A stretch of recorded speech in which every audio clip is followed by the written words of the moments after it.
A shot scored the night open. Matteo Rossi heard glass shiver before he did. Fear tightened his chest, sharp and immediate, and he spat blood into cupped hands while the leaded air tasted of diesel and wet tar. Cars were trapped on the overlook. Headlamps made plates of the attackers' masks. Matteo moved through broken glass, counting steps, listening for the scrape of a boot that would mean the plan had died on the tarmac. He had meant to be gone. That intention was a precise thing in his pocket: phone numbers, one small set of papers, the memory of a name he could trust.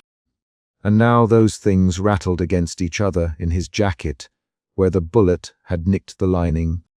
Carlo grabbed Matteo's arm and tugged him forward. Carlo's voice stayed low and sharp. "Matteo, run."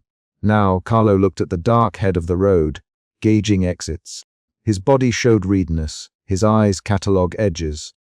They abandoned the cars and ran toward the pier, boots slapping wet pavement. Wind flung salt spray into their faces and carried the smells Matteo associated with every choice he had tried to leave behind. Motor oil, cheap tobacco, the faint burn of someone else's lighter. He kept rubbing the knuckles that had tightened into the steering wheel moments before. The fear that named itself in those first sentences, fear of being taken back, fear of what would happen to the woman who had watched him from the shoreline months ago, kept him moving. They burst through a low shelter at the pier where a woman was finishing the nightly lock. Elena Morales had a key in one hand and a plastic box of blankets in the other. She startled, the box slipping and the blankets unfurling across the planks. "What the—" Elena, and then she saw Matteo, drenched and breathing hard, his suit dark from rain or blood, and she froze. Elena's face registered a sequence that crossed suspicion into sharpened recognition. She had stood that night months before when a convoy slowed near the pier and men in black had shoved her aside. She had the image of a ring in her memory, a flash of gold, and now Matteo's hand left a smear on the shelter bench. She kept the blanket bag clutched under her arm. She did not step forward. Matteo leaned on the bench and gulped air. "Elena," he said, and the name left him small and raw. He pushed his sleeve up. The skin along his eyebrow still stung from where he had been cut earlier in the scramble. "I need help. I tried to leave and they—" He cut the sentence off because the words would become a confession that could make things worse. Carlo reached the shelter 2 breaths later and closed the door behind him. His eyes scanned the pier and locked on Elena. Name. He did not soften the word. Carlo's stance put a thin line between Matteo and the outside. "Carlo," he added when Elena hesitated. "Carlo Vital. I know this place." His voice sharpened into practicality. "We can stay here long. People will come looking." Carlo's gaze did not leave the horizon. Elena folded the blanket and stepped back as if distance could make questions easier. "Matteo?" she asked, the name testing him. She it like someone reading a list and finding one item that should have been removed. Her hands trembled a fraction when she tucked hair behind her ear. She kept her distance but did not close the door. "Why are you here?" Her voice was plain. She kept the question precise. Not why he had hurt her months ago, but why he stood in her shelter now. Matteo's jaw tightened. He could have run then, stolen a skiff and vanished into fog. He did not run. He looked at Elena and let the confession shape itself into a single, controlled line. "I needed a witness," he said. The sentence made Elena sharpen with suspicion. "I need someone to sign a document. I need to cut the family loose." The words slowly enough that Carlo could catalogue every lie or truth. Elena's first shift was suspicion. She folded her arms and held the blanket like armor. Her second shift moved through a narrow quickness into fear. She recognized the weight of a man who belonged to a world that had already endangered her. She did not cry. Instead, she asked practical questions. "Why me?" "Elena, why would I help you?" Matteo swallowed. "Because I put you in danger." The sentence was a small, jagged admission. He set a hand on his chest, then pulled it away as if his touch might smear the memory further. Carlo watched Elena while she processed. "You don't have to answer now." Carlo, but we can stay on the road. We need a plan. Carlo's lines were short, businesslike, the kind of speech that measures exits and outcomes. Elena listened. Her muscles remained ready to move. She watched Matteo's hands and the ring on his finger, a gold signet that had been visible in the photograph she discovered months earlier. The ring had been a shape in her memory, the same ring that had seemed to matter enough for men to chase and burn. She moved toward the door and locked it, then locked the inside latch with a deliberate, slow motion, the way someone tests a bolt and proves it holds. "Show me the ring," she said. The voice hunched with a controlled hardness. The demand made Matteo's face close. He lifted the hand where the gold signet sat and let Elena see it without theatrics. The metal had a faint groove along one edge. The light caught it in the wet haze. Elena's lips pressed together. She stepped closer, fingers hovering over the ring as if touching might make confession real. Her hands were steady when she moved the gesture into an action. She reached into her worn satchel and pulled out a small, folded photo she kept folded like evidence. The photograph had been creased at the corner. It showed men by a pier months ago and, in the corner, a blurred profile of Matteo's face. She placed the photo on the bench where Matteo could see it. Matteo watched the photograph like a man watching a wound. "I didn't know it would happen like that," he said. He it plain and quick, not pleading. "I didn't tell them to." He stopped because explanation would sound like defense. Carlo's shoulders moved. He closed a little, protective and alert. "You promised me." Carlo, looking at Matteo, "Promise kept or not, we move." The arrival of outside danger shifted the room again.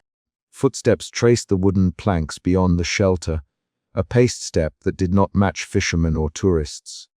The noise put everyone on notice. Elena's head turned to the door. She could hear a distant shout and the scrape of a boot on a metal grate. "Someone's coming," she said.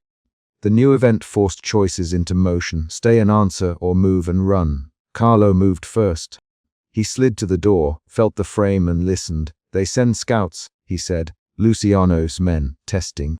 We can show a route." Carlo's voice narrowed into a planning tone. He counted exits with his eyes. "Matteo, can you walk?" Matteo tested his ankle and found he could if slow. He nodded. Elena folded her arms and watched them shift into gear. She did not trust them, but she balanced the calculation between shelter and risk. Her shift from suspicion into a controlled, practical cooperation came as small motions. She handed Matteo a mended windbreaker and pushed a thermos toward Carlo. "You get warm and you go," she said. Her words were a clear line. She kept corners sharp so decisions could land on them. They found a small coastline safe house not far from the pier, Elena's place, a thin structure built against a slope. Windows shuttered with old wood that smelled faintly of lemon cleaner. Inside, Matteo sat on the sofa and dug a hand into his pocket, while Elena checked doors and Carlo peered out through the blinds. Matteo's breathing was measured. Elena watched him, the way he rubbed his knuckles, the hesitation in his speech, and her next emotion edged towards something like calculation, a weighing of costs. That movement counted as a third emotion shift: suspicion, fear, guarded calculation. Matteo set his jacket on the coffee table and pushed a folded piece of paper toward Elena. "A witness needs to sign an affidavit," he said. "Carlo and I can submit it without someone outside the family to confirm I want out." He held the sentence flat and small, offering concrete terms rather than declarations. Elena looked at the page. She turned it. Her finger traced lines of text she did not read aloud. "Why would I sign this?" "Elena, what's to stop you from taking me back after I say yes?" The question cut into the room. Matteo's hands closed and then opened. "I can promise protection and repayment, Matteo," and the word repayment sounded like calculation. He pushed his palm flat on the table and let the signet ring flash. "I'll give you the one thing I know how to give back: accountability. I will sign papers. I will take names to the person who will enforce them." He spoke with an even cadence, the kind that tries to own truth through repetition. Carlo added the pragmatic voice. Matteo won't be able to leave without a civilian witness who will sign where it matters. Luciano will use any opening to take leverage. If Matteo doesn't make this move now, he will be forced back. This is the window. Carlo's words packed urgency into a simple frame. Time and consequence. Elena listened. She watched Matteo breathe and watched Carlo watch the door. She checked the windowsill for tracking marks and ran a finger along the wood to feel if anyone had tried to pry in. Her hands found the worn leather of her satchel and the silver locket at the bottom. The locket was a small thing. She had never worn it the night men shoved her aside, but it was a token she associated now with being pulled into other people's violence. She kept it in her palm while she considered. That contact grounded her. A knock at the side door cut the tense lines between them. A single rap, 3 short taps, then silence. Elena's hand went to the bolt.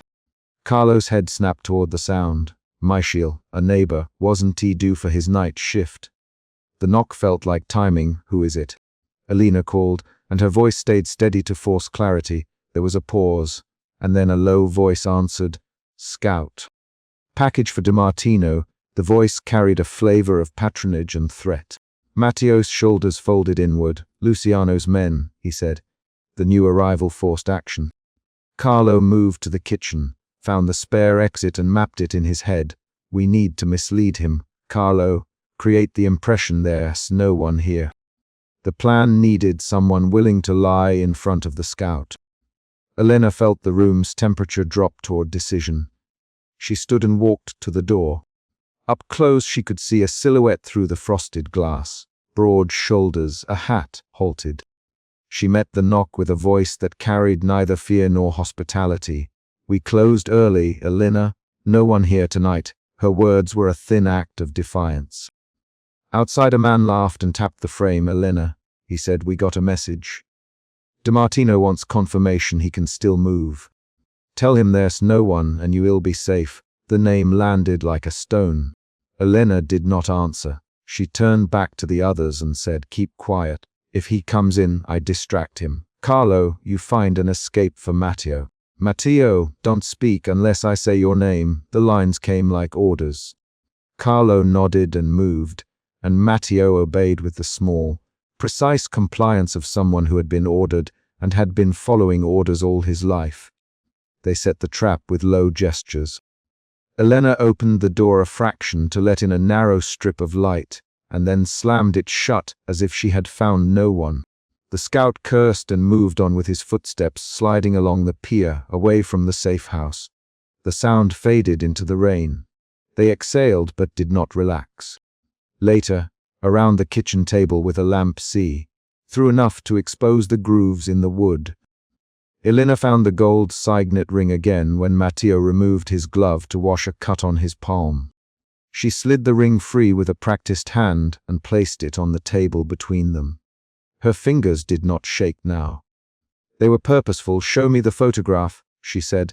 Tell me what happened that night, Matteo. Tell me exactly. Tell me why you ask for my name. Her voice was level, a demand for facts. The shift moved from calculation into testing.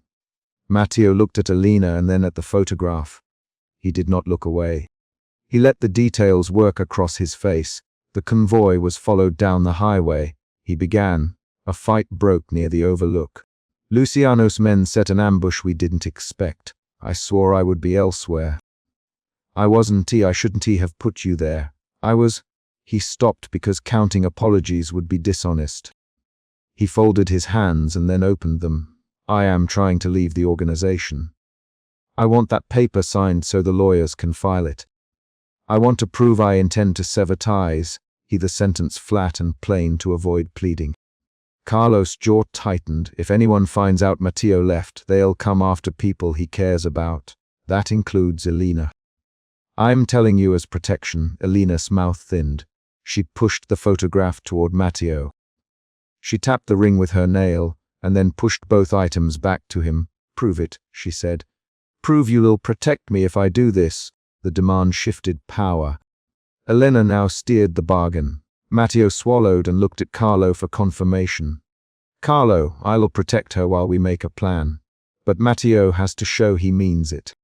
No half measures, the three of them fell into a negotiation where every line had consequences. The house creaked as the storm outside picked up. Rain hammered the roof in clean, loud beats. The session moved toward a fragile plan. Elena would meet the lawyer in a day if Matteo got an official reference and a promise of guarded relocation from his contacts. Matteo promised to leave the signet ring behind as evidence and as an admission of responsibility. He cut out the old life, he said, and he offered repayment money, a statement, testimony, terms that sounded like currency rather than remorse. They debated details for hours. Routes, safe houses, who would move first. Carlo insisted on a narrow timeline. Elena kept asking questions that forced clarity. Who will know? Where will I go? What happens if Luciano finds out? Matteo answered in short sentences and in actions. He wrote names on a scrap and folded it for Elena to keep. He traced lines on a map with a fingertip and named a lawyer who had helped his family in the past and would make the right filings if he could be present to swear intent. Halfway through the night, Elena found something in the kitchen drawer that tightened the room. A crumpled photograph that showed Matteo with Luciano in a small, crowded bar, arms around each other in a way that suggested alliance. Elena felt suddenly as if she had been measuring only the wrong angle of a triangle. Matteo, why is he in this photo with you? The question landed like a probe and created another shift, doubt sliding into anger. Matteo did not deny the photograph. I grew up inside this. Luciano and I, our families, linked. I was not always in charge of my choices. I am trying to change that now. He spoke the sentence quietly. I can change the past. Elena. I can change what I do next, Carlo added. Luciano will test us. He will send scouts. He will try leverage. That is the risk. Their argument tightened into a line of back and forth. Matteo, Elena, you need to understand that you put me at risk. Tell me how you'll fix it. Matteo looked at Carlo and then at Elena. I will take the risk. I will tell contacts to stand down. I will do what it takes to remove you from being a target. Elena counted his statements like a ledger. A sharp sound cut across the house then. A bottle breaking against the porch rail. Someone had thrown a stone at the window. Carlo moved before thought. He grabbed a lamp and the knife from the kitchen drawer and stepped into the hall. He nearby. Carlo, 2 men, maybe 3. They want a sign of panic. The storm outside made everything louder. Thunder rolled like distant engines. They had reached the Chapter S peak near the sluice outside the pier. A lone scout had become a small team. The sluice funnel at the end of the pier turned into a narrow channel where rain made every move treacherous. Matteo and Carlo met the first man in the rain, hands ready. Elena stepped forward without being asked and used the one thing she had. She called the scout's name aloud with the familiarity of a neighbor. The shout carried a claim of harmlessness and familiarity that bought a fraction of a second. The scout hesitated. Carlo used the pause to knock the scout off balance. The man overreached and slipped on slick metal. His gun skittered across the sluice. Elena stepped in front of the group and reached for the weapon with a steady hand. She did not flinch as she pivoted the gun away so it could not be recovered. Her breathing was quick but even.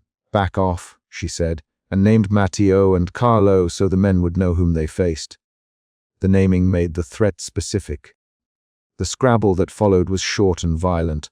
Carlos' weight and Matteo's reach closed a triangle around the remaining men. One of them drew a knife. Matteo caught the wrist and twisted. The rain made grips slippery.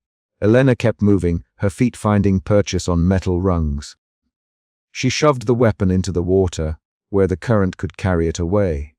The scout who had pretended to be neighbor cursed and ran. The remaining men backed off with curses and the promise of a return. A spray of water hit Matteo's face and drove salt into his eyes. After the fight, they did not celebrate. Carlo pressed a wet cloth to Matteo's side, where a shallow wound bled, and murmured words that were more a checklist than comfort. We got off light. Carlo. Luciano will up the pressure. This is a message. We move now or we die here. His voice held the practical chill of consequences. Elena looked at Matteo and saw a man who had attempted escape, and then asked her to vouch for him. She saw how he rubbed his knuckles and froze when he thought she might say no. The scene had changed them all. Back in the safe house, the three of them closed the shutters and mapped the next day. Matteo wrote a small list of names he would call. Carlo inspected their exits.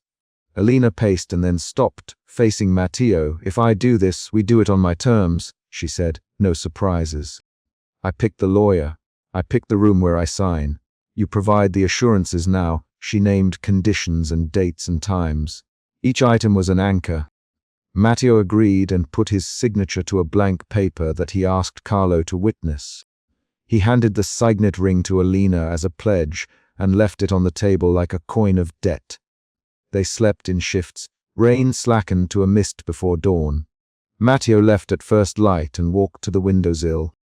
He placed a small silver locket there, the same one Elena had kept in her bag that night. He did not knock.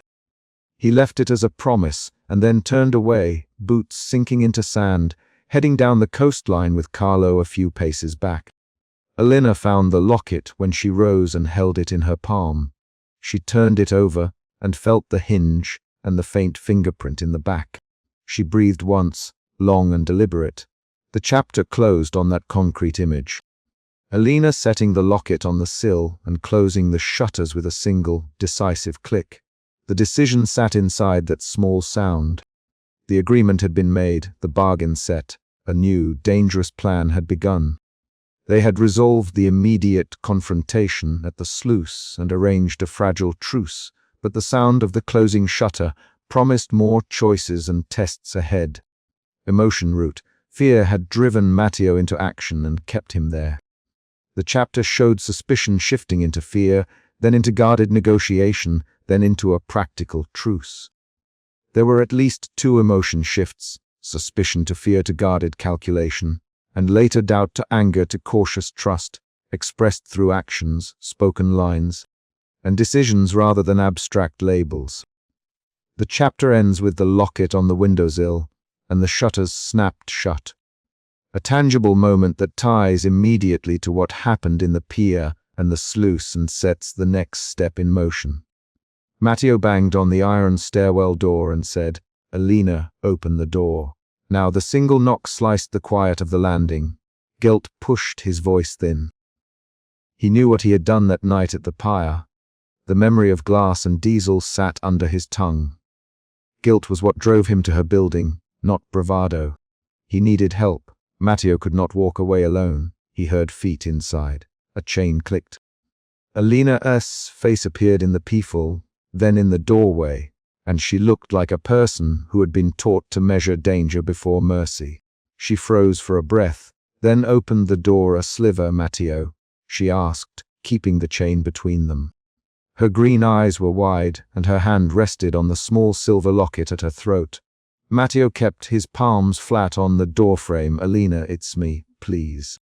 I need you to help me disappear." His words came out raw and quick. In the next beat he saw her recognition shift into anger.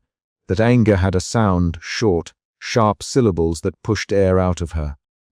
The emotion that drove him here, guilt, pushed him forward when every other instinct told him to run and hide.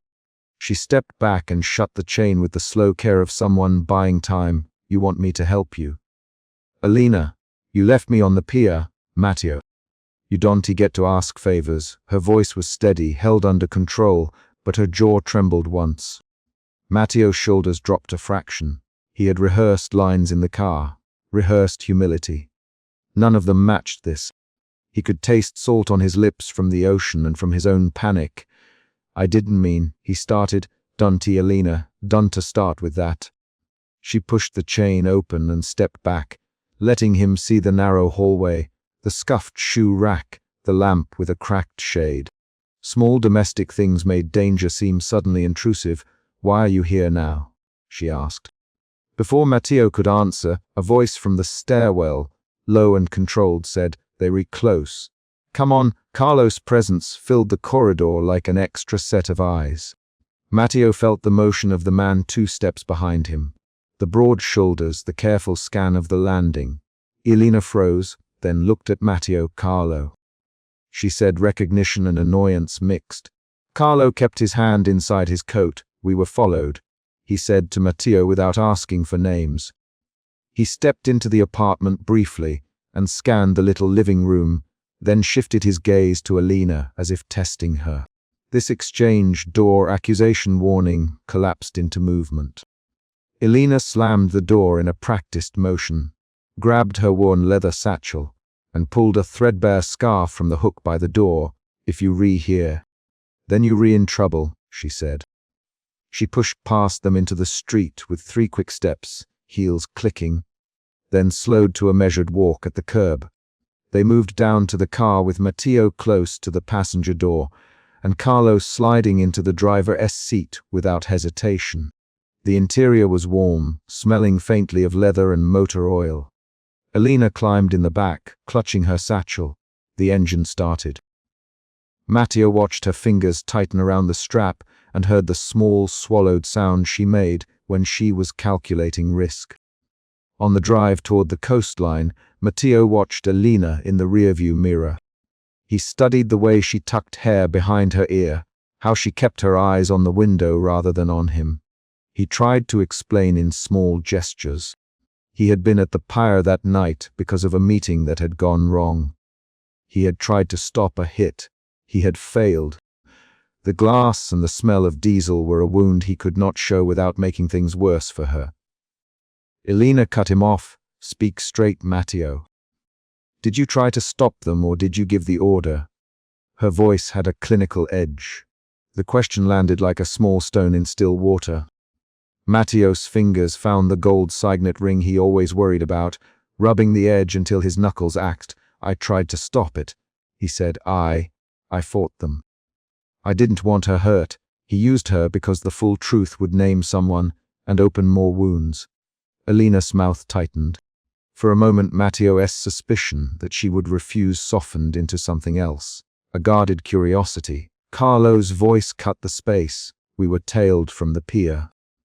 Luciano's men know more than they should." He tapped the wheel and did not look at either of them. "We take the coast. Quick, no stops." His orders moved the car into a steady, efficient rhythm. The decision came from a man whose job was to read exits. At the safe house, the wind hit the windows first, a white brush of cold that made the curtains shiver. Matteo stepped into the living room with his coat open and showed the places on his body where someone had left a mark. A thin bruise along the ribs, a fresh abrasion along the forearm. Elena's hands hovered over a fur throw, then dropped. She inspected his shoulder as if reading a page. Small gestures mattered. The way his breath hitched, the way his hand retracted from a pocket that might conceal a weapon. Carlo put a discreet earpiece back in place and watched Elena as she moved through the room. "You can sit by the window," he said to her with the short practicality that always sounded like orders. "Stay where I can see you." Elena sat but did not look at Matteo. Matteo spoke in measured shards. "Luciano is not just testing me. He wants to stop me leaving. He sent people to the pier. They tried to kill someone I tried to protect." He kept the sentences tight to avoid giving them time to break into excuses. Elena's eyes flicked to his hands. "Why should I believe you?" she said. He took one breath, then gave her a small, precise detail that belonged to the pier. There was a broken bottle near the bench by the 3rd lamp post. Someone left a cigarette butt in the sand. I remember the brand because I picked it up when I pulled the shooter off the rail. The detail was concrete. It forced Elena to place him at that exact moment. Her silence lengthened. Carlo moved through Matteo's room. He found a small object in a jacket pocket, a square of paper with a stamped sigil and a single initial, folded twice. He brought it to the kitchen table and smoothed it flat. Elena leaned forward as if drawn by the paper's presence. The sigil made her mouth go thin.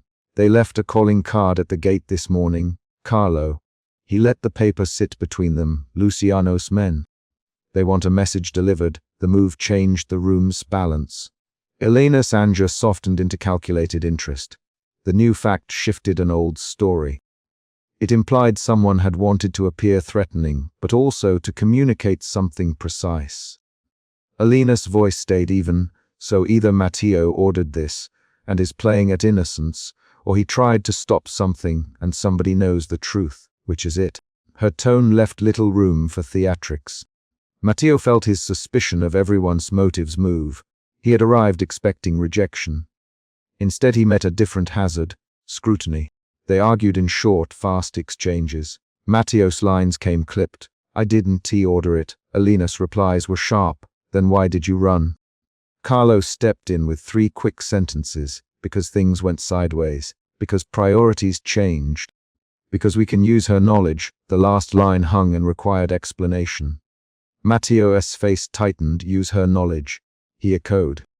Elena looked between them. "Use me how?" she asked. The kitchen light made the small silver locket flash at her throat. Carlo's answer was plain. "We need someone outside who remembers faces. Someone who isn't marked by our world." The last word like it had weight. Elena looked away.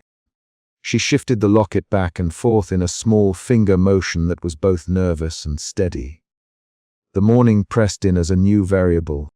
A marked calling card at the gate, an object from Matteo's pocket, and the realization that Luciano knew more than Matteo had assumed.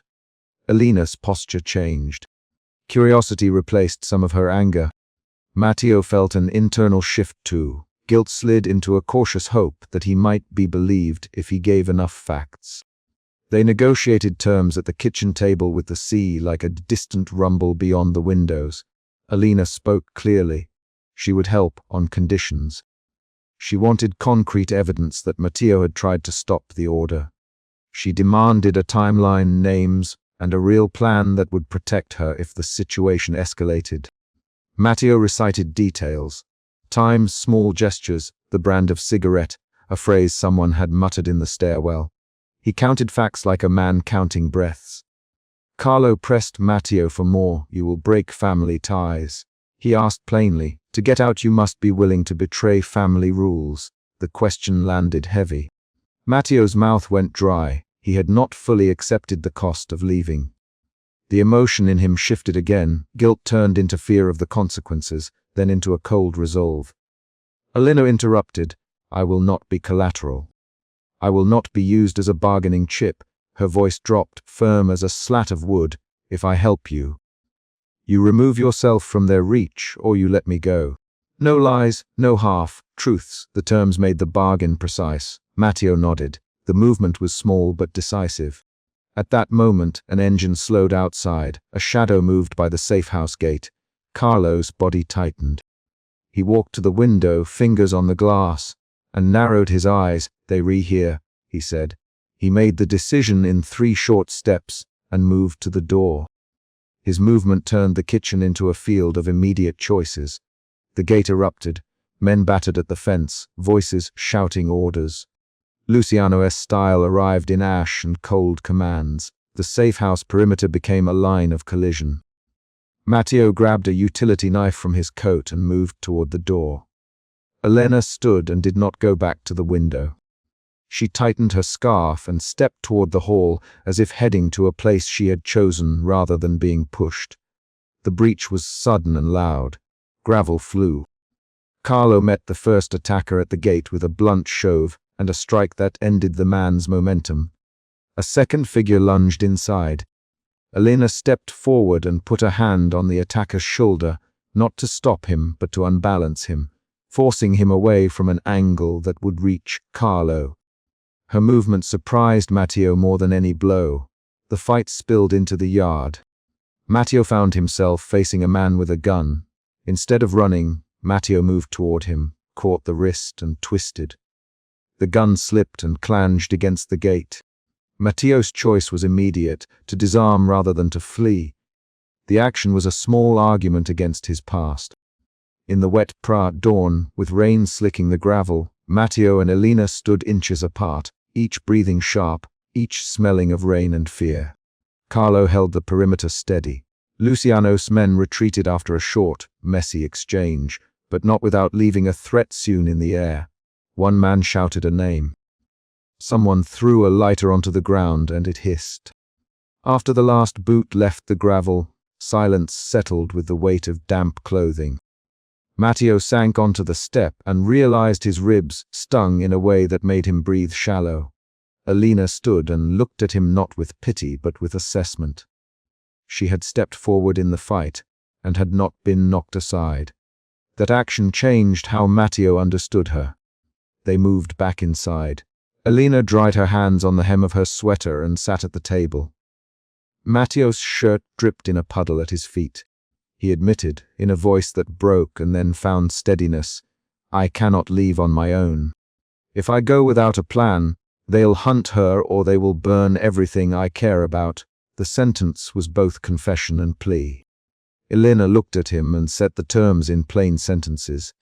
She would help if he accepted a visible plan that involved renouncing certain ties, agreeing to a witness protection style move, and giving up control of some of his assets to ensure distance. Carlo added 2 conditions of his own. Matteo had to provide evidence against Luciano's chain of command and sign a document that ensured his cooperation. Matteo listened and gave small answers. The emotion inside him shifted again. Fear moved into a careful acceptance. He repeated the conditions aloud. Alina checked each line with an even tone. Carlo watched, finally letting a slant of approval slip into his expression when Matteo agreed. Outside, dawn narrowed toward pale gold. The safe house smelled of wet wool and coffee. Matteo looked at Alina and, for the first time since he had knocked, allowed himself a small hope that his actions might lead somewhere other than more blood. He had asked for help from the woman he had endangered. She had answered with demands that would cost him power and a future built on old certainties. They signed their compact at the kitchen table in short, clipped sentences and the scratch of a pen. Matteo promised the truth he knew about the pier and about Luciano's reach. Alina promised to go public with a single testimony if they provided evidence that would protect her. Carlo promised a contingency plan and a logistics route that would move Matteo out of reach. When the papers sat folded on the table, Matteo felt the scale of what he had agreed to. He had not only asked for help, he had agreed to be changed. He looked at Alina and saw that the small silver locket had a new scrape at its clasp. The concrete image of that scrape, of her adjusting the locket, felt like a ledger entry, an accounting for trust. Outside, a car engine idled at the curb. Someone walked past the safe house and did not stop. The day had not forgiven them. Matteo rose and took his coat from the hook. He turned to Alina and said, "Thank you, Wanti, cover this. I know that. I'll begin by telling you everything I know, and I'll follow your conditions," he her name deliberately.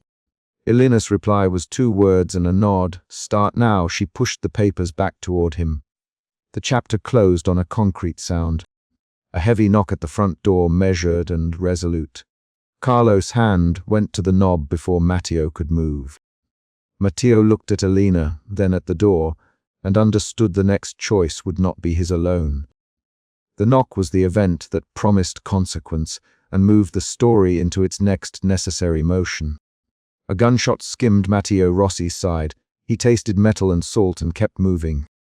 Guilt drove him faster than fear, the memory of broken glass at the pier, the cough of diesel, the way someone's face had gone unreadable in the floodlight.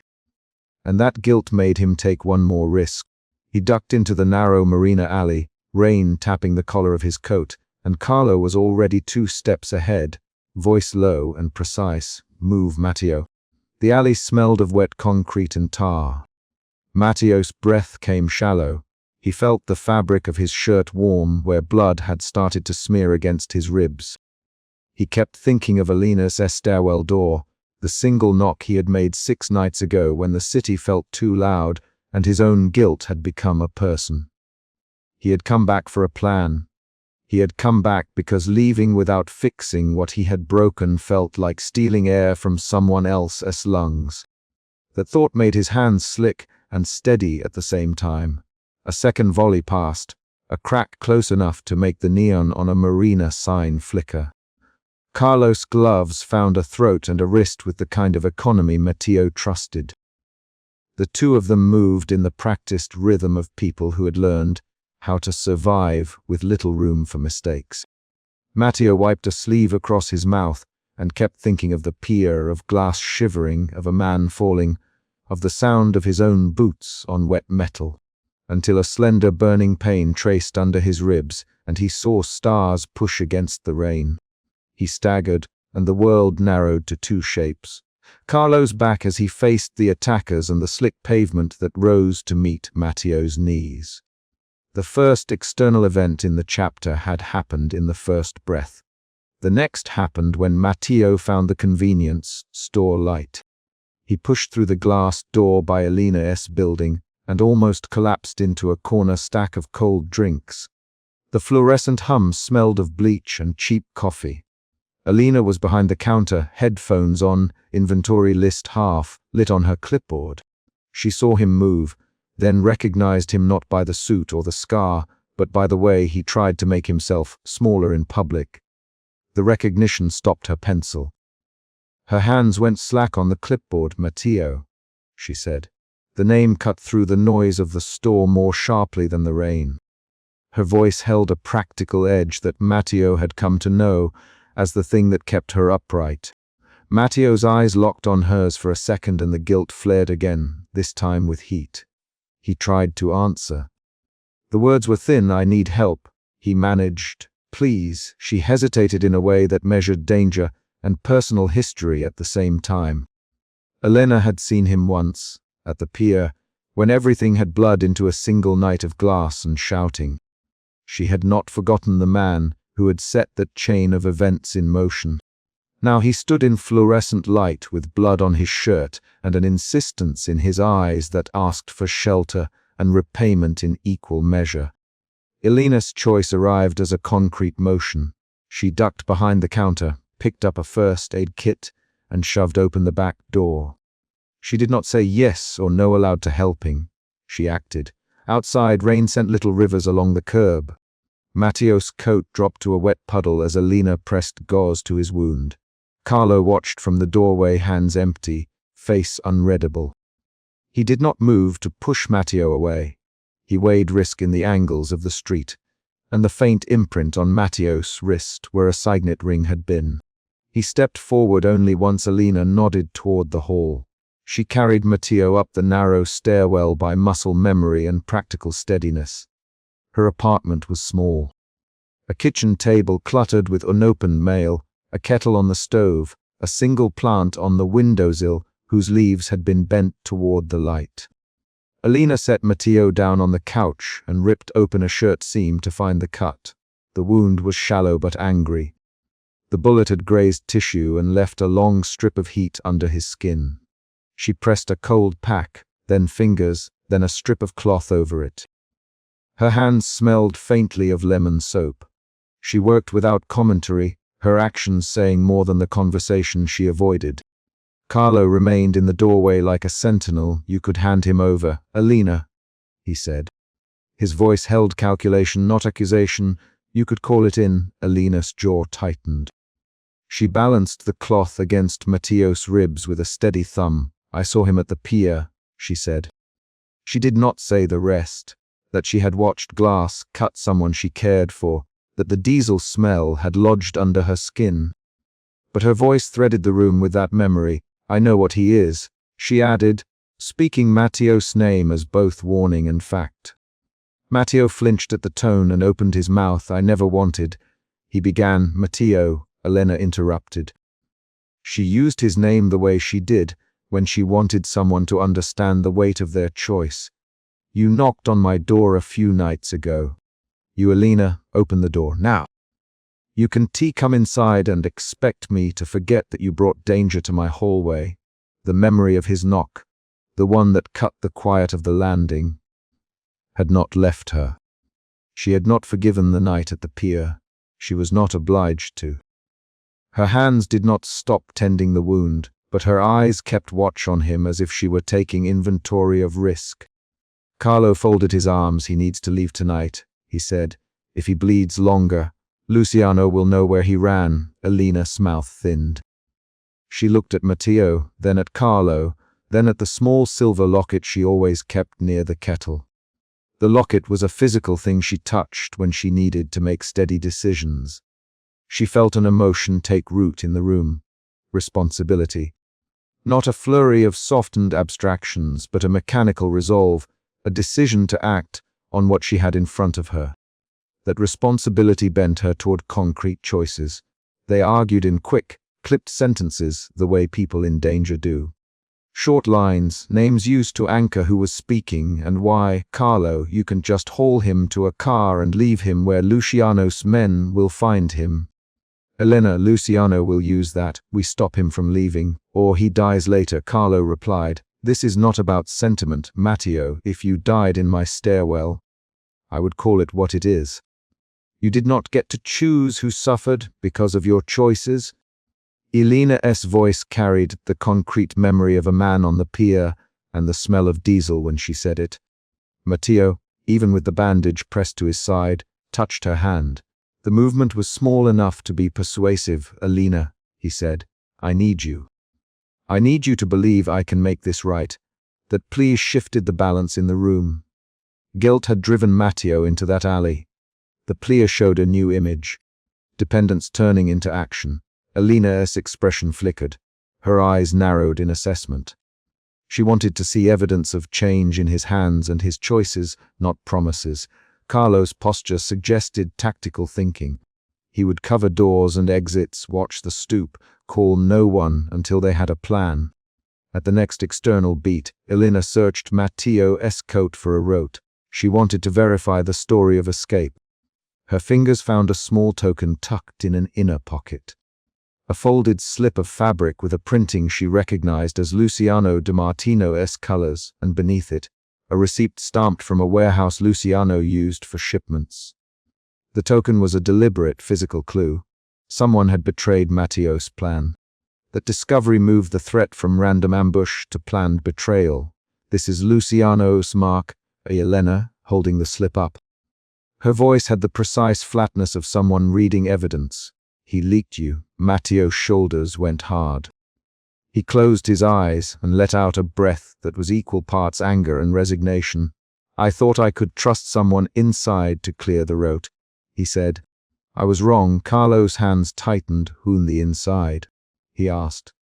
He pronounced the question in syllables that asked for a name and would accept no evasion. Matteo hesitated. He did not want to name betrayal. Naming it would widen scars. He had kept a careful list of those he suspected. Not you, he said finally, not Carlo. He looked at Carlo in a way that tried to salvage trust while acknowledging the cost. Luciano smells opportunity. He bought a leak. He wanted me caught. That admission was an emotional shift, from fear to anger to a brittle clarity. It demanded action. Elena folded the slip into her palm like a weapon. She moved from tending to plotting without breaking stride. When the knock came at the stoop, it arrived like punctuation in a sentence they had been drafting with worry.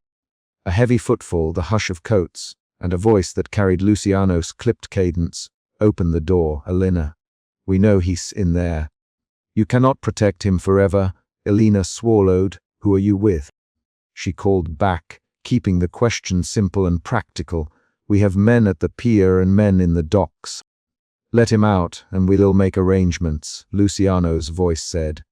It had the specific threat of someone who had long practiced intimidation. Carlo stepped outside the apartment doorway and left the hallway light on while he did. He positioned himself to slow any intrusion. His actions were the kind of calm, measured moves that kept a house from turning into a slaughter. A second external event occurred as Carlo opened the door a crack and then let the corridor take him. He bought time. Elena moved like someone who had chosen to be the one who made risk into negotiation. She opened the door a fraction and set herself in the threshold. Luciano, she said, using his name because names ensured accountability. You want Matteo. I can bring him to you, or I can bring you evidence that will make your name worthless. Which will it be? There was silence for a heartbeat long enough to hear the rain on the stoop. Then Luciano's laugh, low and calculating, came through the dark. Bring me proof, and you think that will stop me. His voice asked, You are a small woman to bargain with power. Elena did not let the insult widen into panic. Her hands were steady on the doorframe. She had already decided which leverage to use. She lifted her chin in a way that presented a person who had nothing left to gamble with but truth. I have a receipt that ties your men to the leak, she said. I have a token I can show. You either walk away tonight or I show it to people who will make your shipments stop. Luciano's patience thinned, and with it the calculation that usually settled his jaw. Bring him out, Elena, he said. Bring him and you keep your apartment. The bargaining scene tightened the narrative and forced choices. Elena stepped back inside and closed the door softly. She Matteo what she had done. Carlo's jaw worked as he considered how to extract Matteo without walking into Luciano's trap. We leave now, he said, simple and tactical. Matteo stood unassisted despite the bandage. He shook rainwater out of his coat and reached for the gold signet ring on his finger, as if checking that his identity was still his to give. No, he said. His voice was low. I want to run like a scared boy. I want to let them trace my steps to someone who didn't choose this life. Elena stared at him, then nodded. That nod carried an emotion shift again, doubt folding into trust. She would not let him gamble away other people's safety. She would not let him leave without facing why he needed to go. Then we stay and fix it, she said. They moved outside in a pattern meant to confuse. Carlo took a rear street. Matteo limped toward the alley behind a delivery van. Elena pretended to go downstairs and then ducked into a side passage. The plan was rough but explicit. Lead Luciano's men into a place where Carlo could control the angles and where the alley's puddles would make their footfalls predictable. The climax arrived in the rain, slick alley behind the building, exactly where the chapter had promised and with the precise intensity the story needed. Luciano's men spilled into the light with guns raised. Carlo met them with a controlled fury. His hands were a blur. Elena stepped forward between Matteo and a man with a gun. She felt the barrel at eye level and did what she had practiced in urgent moments. She named what she had and what she would do. You want him. Take me instead, she said, speaking in short factual lines. Her mouth did not tremble. She kept her weight centered and her eyes on the weapon, measuring distance and timing. Luciano laughed and tapped ash from his cigar as if timing was a game. She says dangerous things, boss, one of his men said, eager to be cruel. Matteo lunged without thinking. He shoved the man with the gun and clamped his hand onto the barrel in a motion trained by years of violence and longed for restraint. For a heartbeat, the choice was between squeezing the trigger and letting hands go. Carlo had men on the ground, elbows and knees doing the physics of defense. In the center of the spill of bodies and rain and grit, Matteo felt a hardness in his chest that had very little to do with the wound. He thought of the ledger he wanted to destroy, of the people who would hurt because of his family, and of Elena stepping forward unafraid. Everything narrowed to one decision. He did not pull the trigger. Instead, he forced the gun downward, twisting and holding until an assailant's knee hit concrete. The gun skittered free. Luciano swore and stepped in, then backed away as Carlo took one of his men by the collar and shoved him toward the curb. The physical actions read as Matteo refusing the easy route of violence to answer violence. They were a concrete choice rather than a platitude about forgiveness. The alley settled into ragged breathing, blood mixed with rain along Matteo's shirt. Elena stood with her hair plastered to her cheek, the barrel of the gun a visible threat, turned useless. Luciano spat a curse and then, to everyone's surprise, walked away. He left under the orange wash of a sodium lamp, his coat heavy, and his last words were an echo of threat. This isn't over, Matteo. You will pay for kindness. That was the small twist. Luciano did not escalate into a final shootout. Instead, he retreated with a threat that made leaving possible but not safe. The narrative shifted from immediate life or death to a strategic, legal fight. The Alice rain turned to a dripping hush as the external storm eased. Carlo checked the perimeter and then, with a grunt, picked Matteo up because Matteo's leg had gone weak. Dawn found them at the coastline safe house with salt on the windowsill and a kettle set to boil. The sunrise was a thin, pale line over the water. They had moved fast. Elena with a satchel, Carlo with a folded map of routes, Matteo with a ledger no longer secret. The ledger was a concrete object. A small, battered notebook with names, amounts, dates, and sharp handwriting that tied Luciano's shipments to offshore accounts. Matteo slid it across the living room table with hands that still trembled from exertion. This is it, Matteo. He did not call it absolution, he called it what it was. Evidence. This is what I promised to get out. I tried to burn it once. I couldn't destroy what I owed. Elena touched the ledger as if confirming it was real. Her fingers found the corners where dust had gathered. You trust me with this? She asked.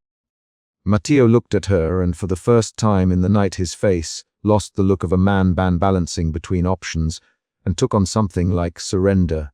Yes. I trust you to do something I can't with my name attached. Carlo paced and then stopped, voice careful. We leak this selectively. Not to the press. To people who will use it without naming you. He named the tactic precisely.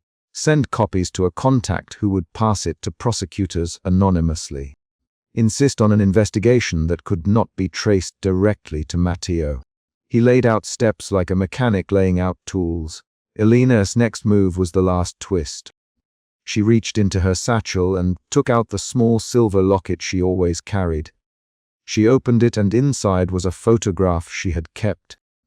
A man on the pier the night a fistful of things had happened. An image that had once been a private condemnation.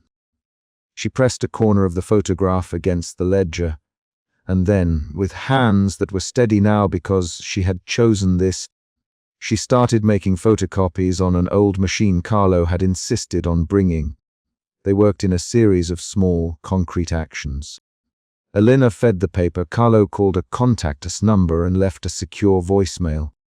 Matteo recorded a short confession on a voice recorder and sealed it in an envelope addressed to a public defender he had once known because his family had done business long enough to have public ties. They did not talk about feelings.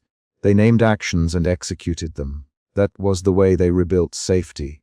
Through chosen, accountable movement.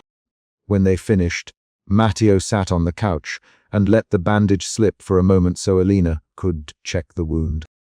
He watched the coastline through a narrow window, and in the light he saw evidence of a life he had tried to keep intact slipping away. The ledger was no longer his personal bargaining chip. It was currency he spent to free himself. A knock on the door came not as an ambush, but as an instrument of consequence. 2 unmarked cars rolled up the drive, and a quiet, professional knock sounded on the safehouse door. Carlo moved like a man who had seen the whole pattern before and opened to 2 officers in plain clothes who would accept an anonymous packet and promise an investigation. They did not ask for names. They asked for the ledger and the voice recording and a statement that could be corroborated. Matteo handed over the envelope. His hands did not shake. He had chosen to face the consequences rather than run. Elena wrapped the small silver locket against her palm and then slid the ledger inside her satchel for one last secure movement before passing it along. The sun climbed, and the siren sound that had been a distant threat in earlier nights moved close and then concrete. Flashing lights at the lane below, the sound of orders in clipped voices.